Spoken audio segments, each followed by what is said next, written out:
Welcome. My name is Xenophon Babadimitris. I'm a professor of biomedical informatics and data science at Yale. This video is part of the supplementary videos we're recording for our new certificate program in medical software and medical AI.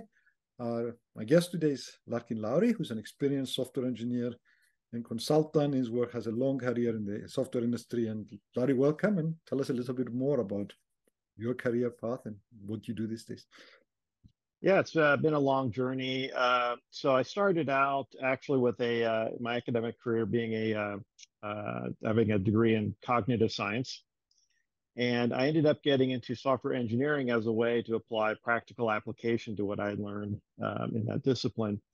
But what I found, getting into the engineering space is that it's not so much, what you are able to do, the technology that the tools that you're able to use. But the real challenge is in delivering that knowledge and experience into products that are valuable for customers, where they're willing to pay you money for your labor and your energy. And so I ended up spending a lot of time with companies, helping them turn around struggling software engineering organizations to get them more productive, to produce higher quality products, more reliable products, more economical products, et cetera. I also spent a lot of time building brand new organizations for startups and smaller businesses. So really, I'm focused on practical applications of the technology.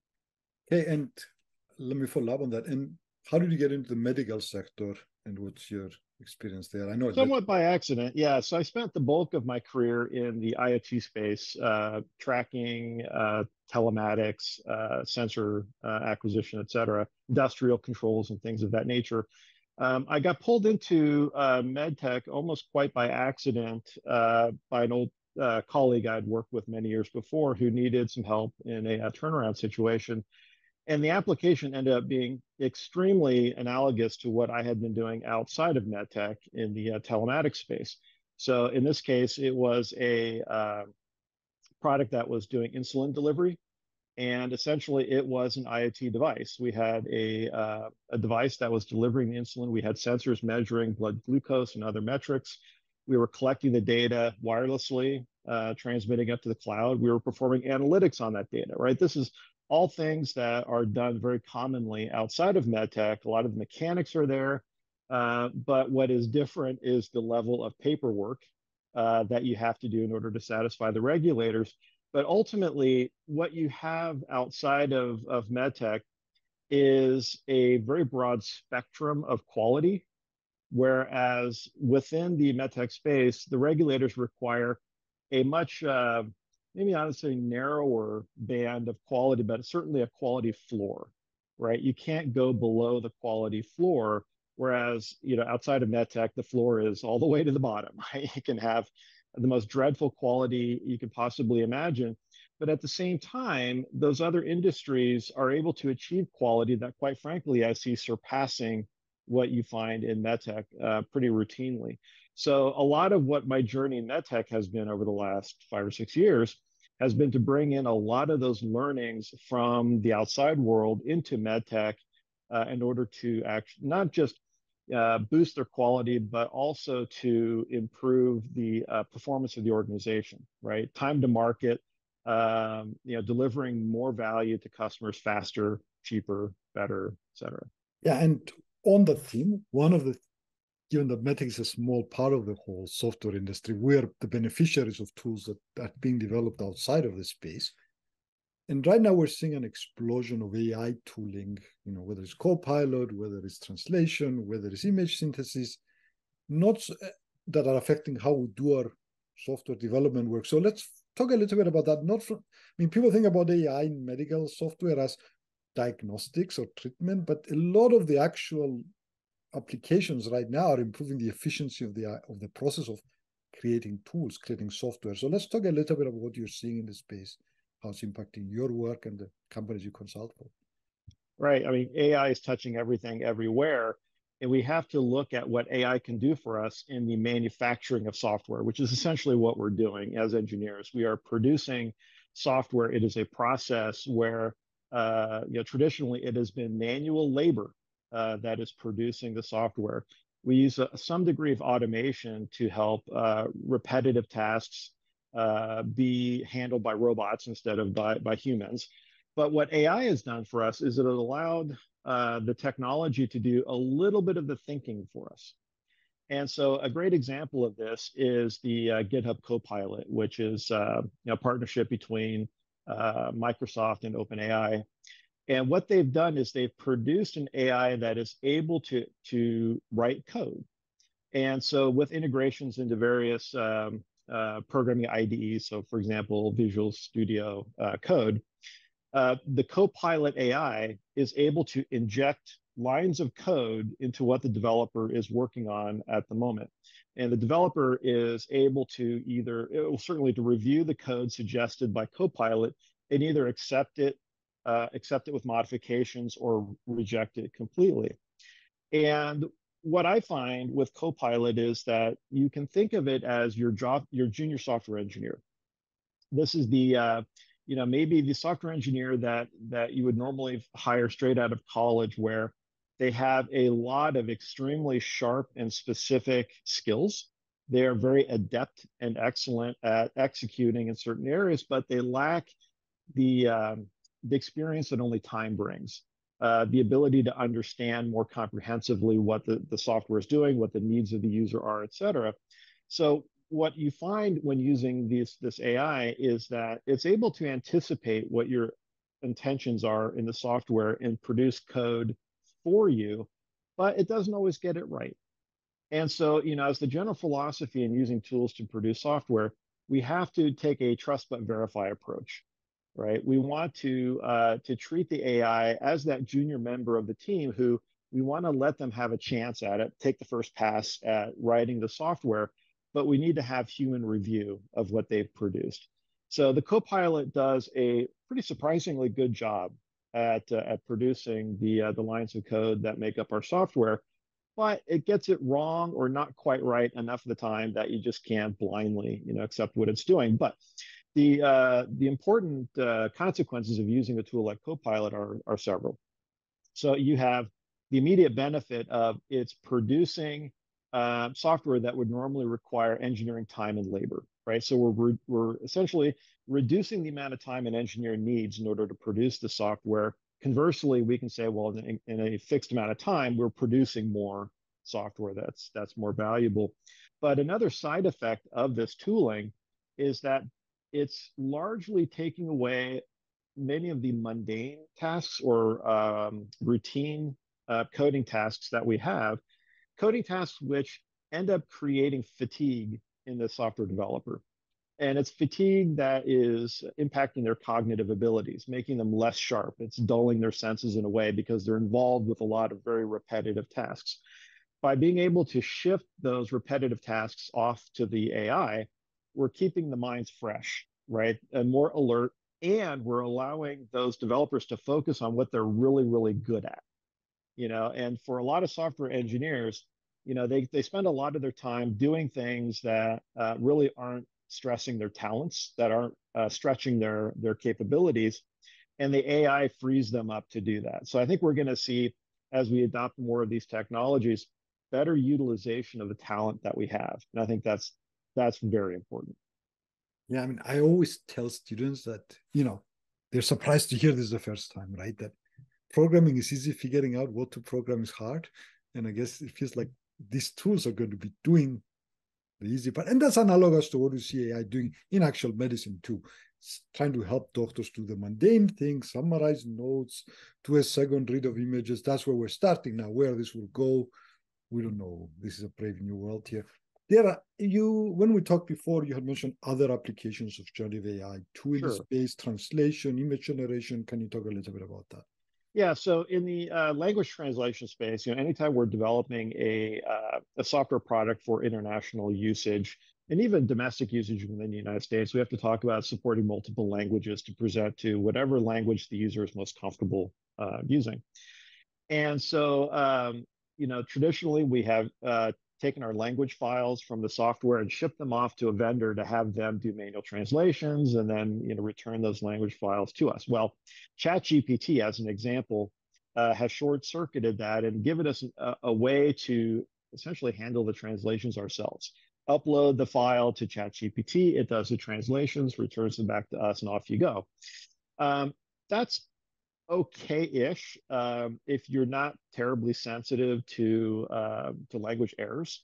But really, in this case, we do want more human review than what companies are typically able to do themselves. A mistranslation can cause great embarrassment to the company. It can actually cause confusion for the users. They could perform actions that are unintended and produce poor results, right? So we want to make sure that they actually understand what we're trying to communicate, but we're also not offending them in the process. And the AIs just aren't quite ready to take on that solo. So there, we still want to engage those professional translation services, but knowing that they internally are using those AIs to do the heavy lifting, but they do have native language speakers that are able to do the review and do the final editing before returning those language files to you. But what this means is that we're actually getting turnaround for translations much more quickly, which basically means that our delivery times for new product updates and new functionality is shorter because we're spending less time waiting for translations to come back. I've had, frankly, very good results from ChatGPT. And I think one of the aspects that AI brings to this process is that you can supply the AI with a lot of context about what it is that you are talking about, right? What your language is referring to, that it's not just words in isolation of phrases and whatnot. And there, for the same reasons that we benefit from Copilot, the translation services benefit in that a lot of the mundane translations are being done by the AI. The routine things, the easy things are being done by the AIs. And those native speakers are really focusing on nuance, and they're focusing on perhaps cultural aspects of the language that the AI doesn't quite understand yet. And then, you mentioned image generation. This is an area which typically will take, especially small companies, a lot of time to deal with imagery, right? We all like to use icon packs and libraries because it's such a hassle to create new imagery, new icons and whatnot. AIs like Midjourney, for example, and DALL-E are able to produce imagery that can be both for aesthetic purposes to decorate your software, but also produce imagery that can be used for instructions, right? Show the users using your product, show the action of performing a step, whatever it is. And that really frees up the product development teams to move a little bit faster because they are less reliant on maybe engaging a third party to produce the images for them and the back and forth with those entities. Yeah, no, I'm seeing that even my colleagues doing presentations at work, like people who are not artistically inclined, all of a sudden have slides that look spectacular. And that's because, of course, somebody's doing the graphics for them that way. Let's switch gears a little bit. So we've talked about the impact of AI on the software engineering process in the tooling sense. The other place we're seeing a lot of impact of AI on the software engineering was the fact that, of course, a lot of our code now is slowly acquiring more machine learning flavor. And a big challenge for software engineers, in my experience, I think you mentioned that to me before too, is managing data, right? So we as software engineers are used to managing code. We have repositories, we know about branching, merging, reviews, all of that. Data used to be an afterthought, right? A couple of files to do your regression testing at the end, but that's the extent of it. Now, data is becoming more central, and we need to think about infrastructure for data, managing data. So what's your experience in dealing with data, and what are the issues that companies are facing as you consult for them, look into their work right now? Yeah, a favorite phrase of mine is data hygiene, right? And this is something that we really have to think about as we are acquiring data and then managing the data that we're pulling in. So as part of our hygienic processes, we need to make sure that we're tracking very accurately where this data came from and who owns it. Right? What right do we as the entity have for possessing the data and for using that data? Very often we're acquiring this data under very specific contractual terms. And perhaps it's a terms of use agreement that we have and that we publish on our website. Perhaps it's an actual contract with a third party. And there's even legal and regulatory constraints on what we can and can't do with certain data that we acquire. So it's very important to make sure that we know for every bit of data that we're using, where it came from. I guess I like to say that it's the who, what, where, why, and when. who did you get the data from? What is the data? Where did you get it from? When did you acquire this data and why? Right. So, one of the twists with the medical device space is that as we're acquiring data, there is a certain degree to which we need to understand the intent of why we're acquiring the data and what we're going to be using it for. It's a little bit tricky now, especially with AI, where data is very often speculative, right? We don't know if this data is going to be useful to us or not. But the regulators do tend to want us to understand why we're asking the patient for their birth date if we don't actually need it. And there are concerns about data privacy because whenever we acquire sensitive data from a customer, there is some non-zero chance that that data might leak unintentionally and it be exposed in a way that the patient doesn't want exposed, right?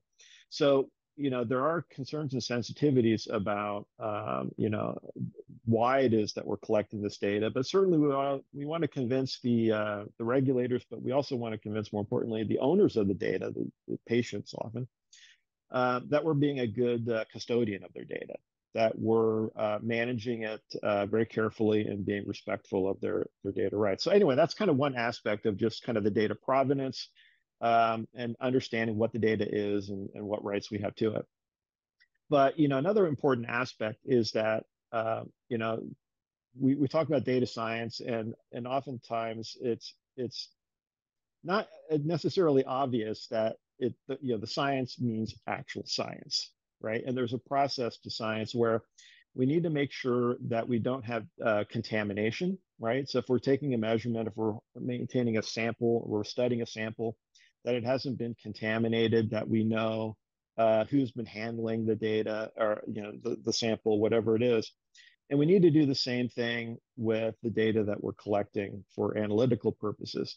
And one aspect of this is that we need to store the data verbatim as it was acquired and make sure that we haven't touched it in any way, or at least that we can always go back to the original data as acquired.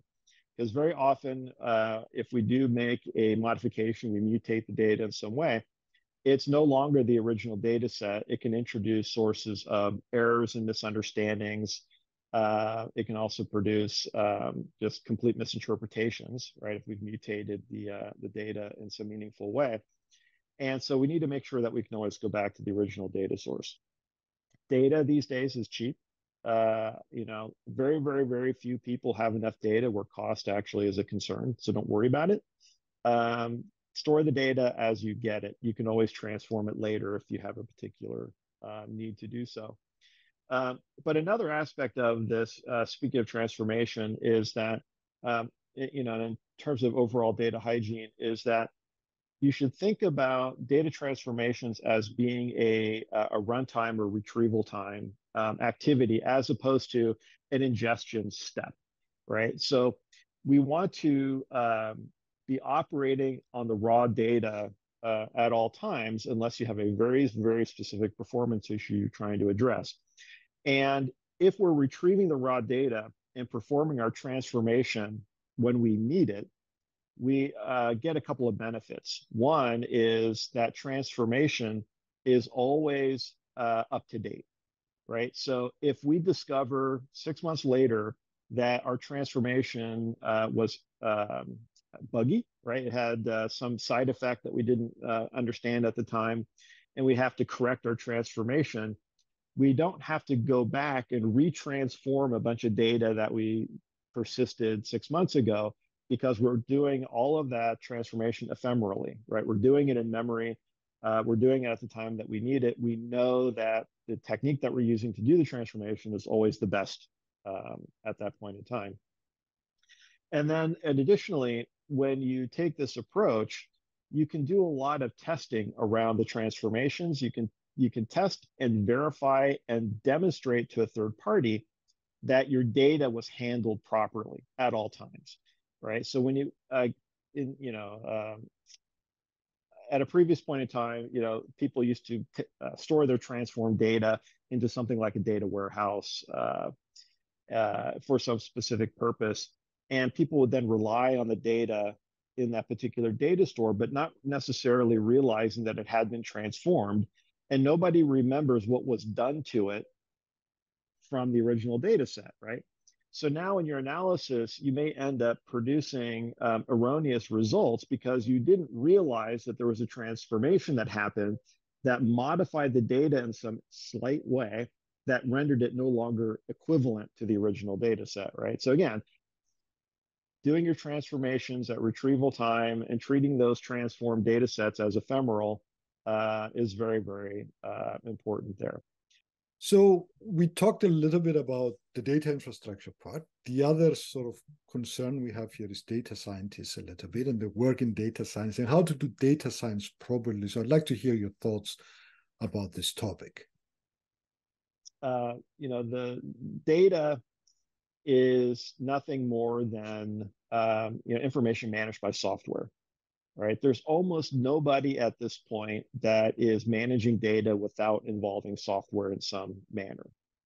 You either in the acquisition of the data, the storage of the data, the maintenance and utilization of the data. It's all software. And so data science needs to be a software engineering discipline in addition to being an analytics and an actual data science discipline. But we want the data scientists to think like data scientists, but we want them to act like software engineers. And this is very important because ultimately the work that the data scientists are doing is going to end up in a product somewhere, a software product somewhere. And we want that work to be portable, right? That we can take the work that was done by the data scientists and transfer it to a product development team with confidence and as little rework as necessary. And so, when it comes to confidence, there are a lot of sort of concepts of software engineering which are very important and relevant here. One of which is there's an acronym, it's a SOLID principles. And the S in SOLID stands for single responsibility.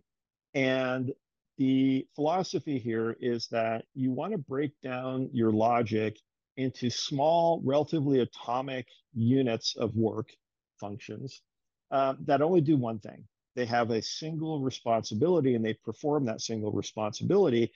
And this is very useful because you can now test and verify that that function does exactly what you think it's going to do. Mm-hmm. And when you compose your software as a set of these individual functions that have been tested in isolation, you can be much more confident that the total system now functions as intended.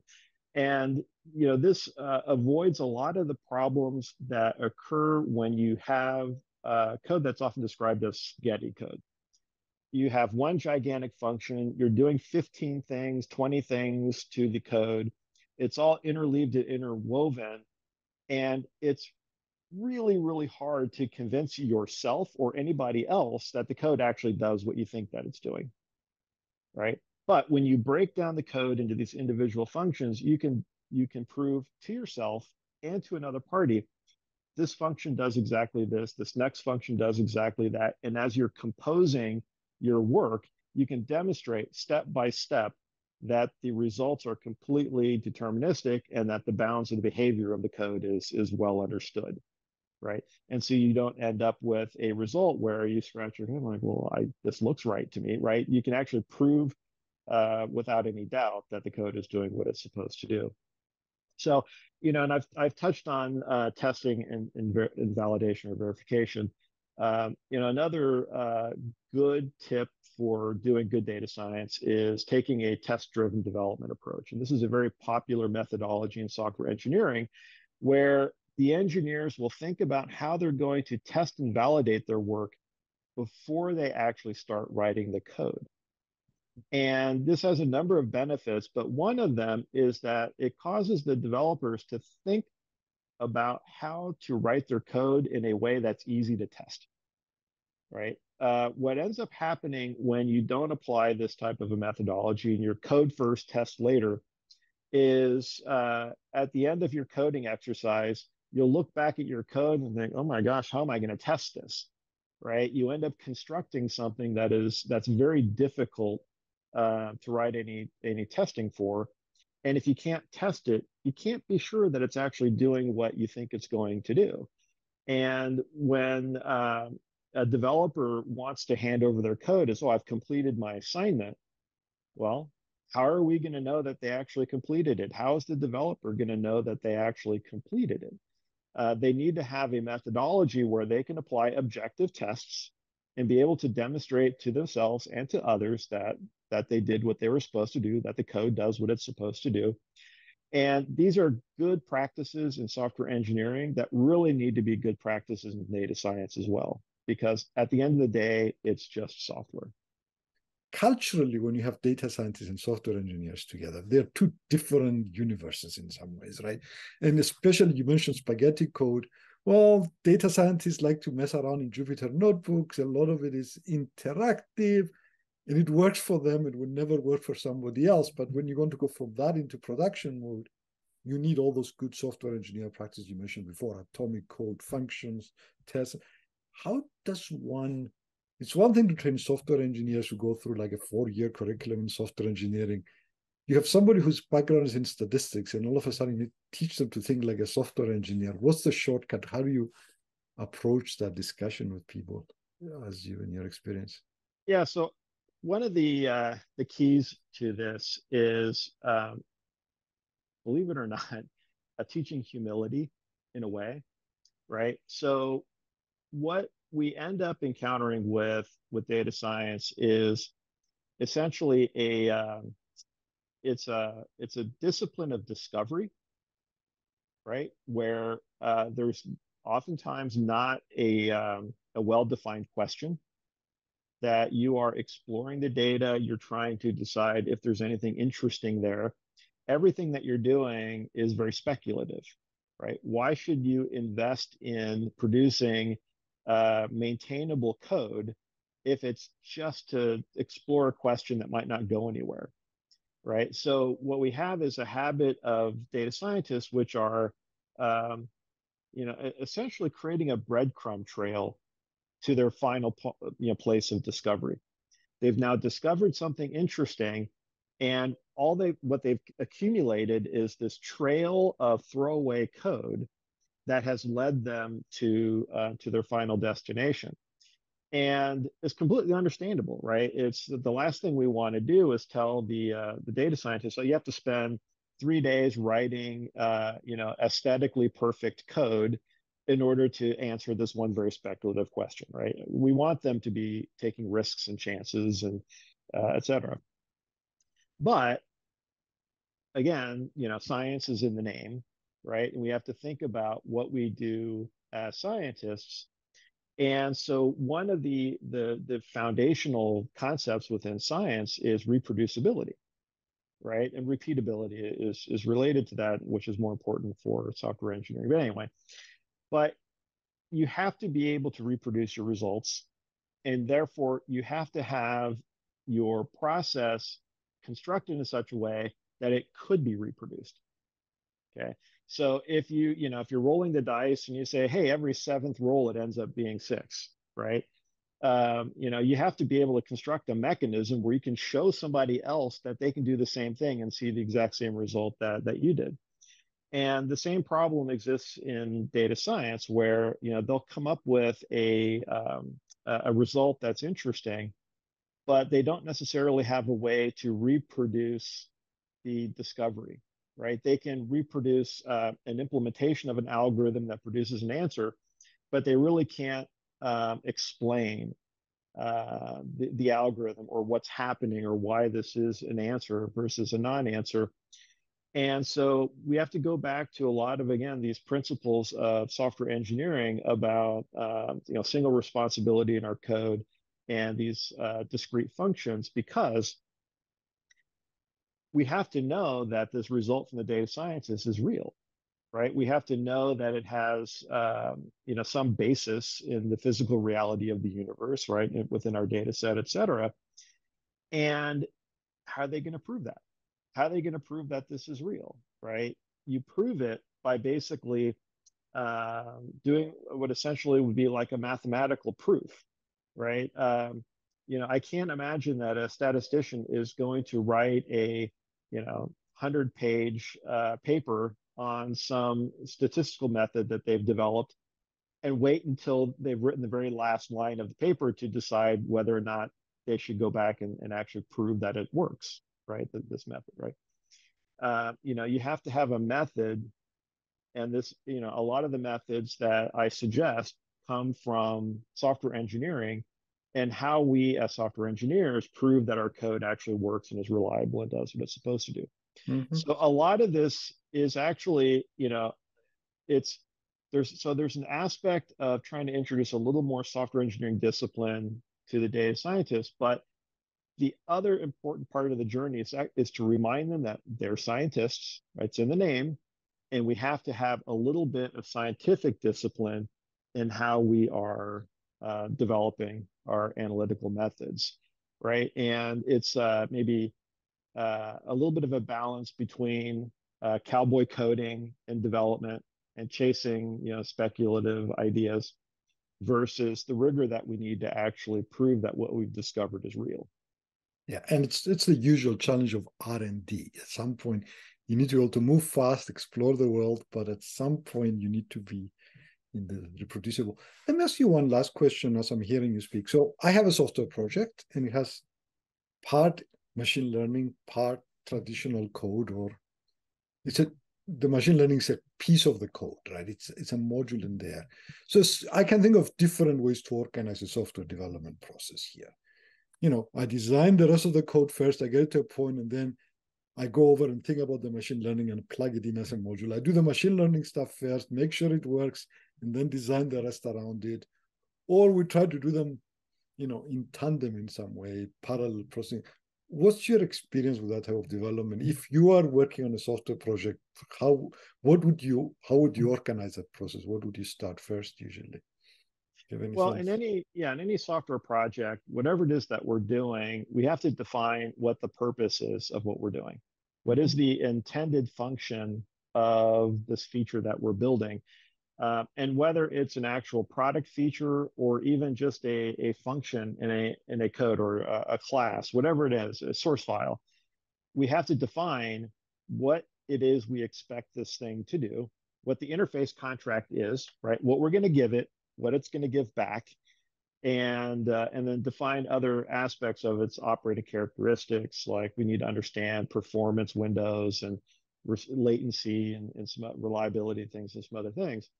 But if you don't understand exactly what you expect from the code, it can essentially end up being anything and meet your expectations, right? And once you get into that mode, then you no longer have the privilege of complaining that it doesn't do what you want it to do, right? So we have to define that. And so when we're incorporating AI components into the software, we have to understand what we expect from it, what we expect it to do, what it has to define what it needs as its inputs. We have to understand how we intend to use its outputs. And from that perspective, I've not encountered this to be a particular challenge if we are in the mode of producing production software. Where things get squirrely is when you are doing more research than production. You're doing exploration. You're doing something that you don't quite know what to anticipate as the result of this integration. It's an experiment. But even still, thinking again with our science hat on, we're going to develop an experimental protocol, right? Where we're going to describe what we expect to do in the experiment, what we expect to learn from the experiment, right? What the operating parameters are in the overall protocol of the experiment, and it's really no different. So just because it's AI and somewhat amorphous doesn't mean that you no longer have to act like a scientist or an engineer. There's still rigor involved. So, like, I think we've gone for a while. I don't want to keep you much longer. Is there anything else you think people starting out in this medical software, medical AI journey should keep in mind? I mean, you've mentioned a lot about thinking like a scientist, proper engineering principles. Is there anything else you think that people should keep in mind? Well, it's such an exciting time, and it's exciting because AI right now is doing a lot of things which are saving us labor and enabling us to do things that we as individuals weren't previously able to do, that it would take a team of people to do. So it's very enabling, right? And we have to think about that as an important factor. But I think what I want everybody to keep in the back of their mind, if it's not already there, is, you know, we're talking about things that we currently understand as activities, right? And how AI will help us solve performing these activities. Those, our understanding of those activities are very human centric. And I think at some point in the not too distant future, if we're not there already, we need to be thinking about how we as humans are going to be performing tasks which are AI centric, things that make sense only to the AI, that don't actually make sense to us, but are able to produce good results for us, right? So, I guess my a little bit of a caution, but just a thought exercise is, how do we break out of our human bubble as we're adopting these technologies? How do we think, as the cliche goes, think outside of the box or outside of the bubble? Yeah. With that, we'll stop here. Thank you for taking the time. All right, thank you.